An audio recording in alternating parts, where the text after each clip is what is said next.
పిల్లల్లో నులిపురుగుల సమస్యను నివారించేందుకు రాష్ట్ర వ్యాప్తంగా చేపట్టిన టాబ్లెట్ల పంపిణీ కార్యక్రమాన్ని ఆరోగ్య శాఖ మంత్రి దామోదర రాజనరసింహ రాజ్భవన్ ప్రభుత్వ పాఠశాలలో ప్రారంభించారు.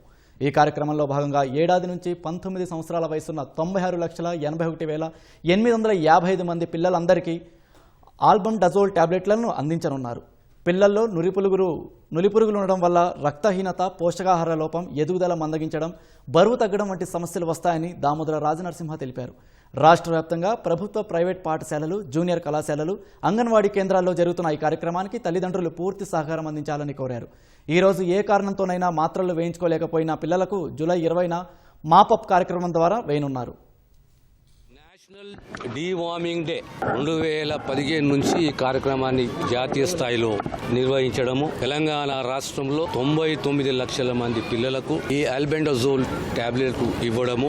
ఇది అనీమియా నివారిస్తుంది, శక్తిని పెంచుతుంది, గ్రోత్ పెంచుతుంది.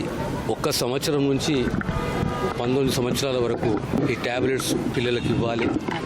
సంవత్సరానికి 2 సార్లు. ఈ రోజు ఒకవేళ మిస్ అయినా 20వ తేదీ కూడా మళ్ళీ ప్రభుత్వం కార్యక్రమాన్ని నిర్వహిస్తుంది.